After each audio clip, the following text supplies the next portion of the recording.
Rubai, class 7-এ পড়তা না? এখানে এখন জব করতেছো। জব করে কি আবার টাকা পয়সা জমায় পড়াশোনা করার ইচ্ছা আছে? হ্যাঁ, ইনশাল্লাহ।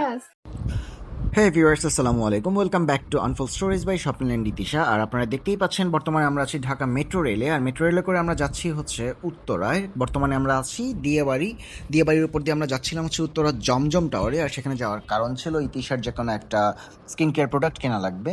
তো যাই হোক, জমজম টাওয়ারে যাওয়ার পর আমরা কেনাকাটা করার পর আমার বেশ ক্ষুধা লেগেছিল। তো ইতিশা বললো যে কোথায় খাওয়া যায়। আমি বললাম জমজম টাওয়ারের উপরেই লেভেল 7-এ হচ্ছে ওদের একটা ফুড কোর্ট আছে। তো ফুড কোর্টে আসার পরে অনেকগুলো রেস্টুরেন্ট দেখছিলাম, অনেকগুলো স্টল দেখছিলাম। তার ভিতরে এই স্টলটা আমার আলাদা করে নজর কাড়ে, যেটা ইতিহাসেরও বেশ পছন্দ হয়। কারণ এই রেস্টুরেন্টটা ছিল হচ্ছে নীল কালার থিমের উপরে, ব্লু থিমের উপর হচ্ছে ডেকোরেশন করা ছিল। আর আমার নামে যেহেতু নীল আছে, সো আমার ডেফিনেটলি এটা ভালো লাগারই কথা।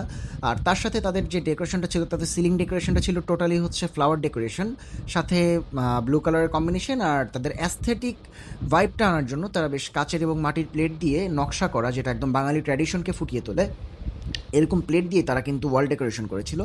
তো আমার ধারণা এটা অনেকেরই পছন্দ হবে। আর পছন্দ হওয়ার দরুনই আমরা দেখছিলাম আমাদের আশেপাশে আমরা ছাড়াও স্কুল কলেজের কিছু শিক্ষার্থীরা আড্ডা দিচ্ছিল, পাশাপাশি অনেক লোকই আসা যাওয়া করছিল। তো আমার মনে হলো যে তাদের প্রাইজিং এবং সব মিলে কিন্তু এটা ডেইলি লাইফের জন্য একটা ভালো জায়গা, জমজম টাওয়ারের ফুড কোর্টে মাস্টার শেফ রেস্টুরেন্ট। তো তাদের সেট মেনুগুলো দেখছিলাম।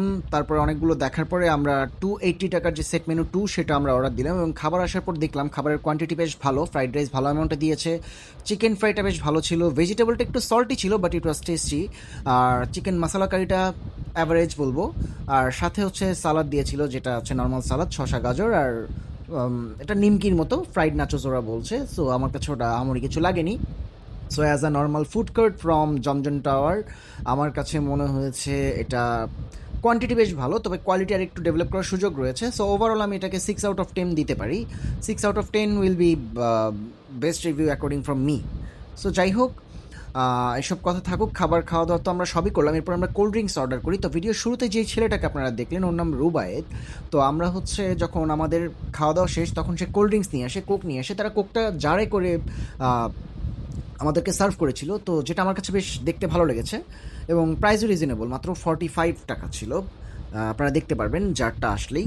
তো যাই হোক, যেই রুবায়েত যেই ছেলেটার সাথে কথা বললাম, ছেলেটার সাথে কথা বলে বেশ ভালো লাগলো। আমাদের জীবন নিয়ে কত অভিযোগ, অথচ এই ছেলেটা মাত্র ক্লাস 7-এ পড়া অবস্থায় পড়াশোনা ছেড়ে দিয়ে চাকরি করছে এবং তার স্বপ্ন হয়তো বা কোনো একদিন সে আবারও তার নিজের টাকা পয়সায় জমিয়ে আবারও পড়াশোনা করতে পারবে এবং সে আল্লাহর উপর কতটা ভরসা রাখে যে রিজিকে থাকলে আমি আবারও পড়াশোনা করব।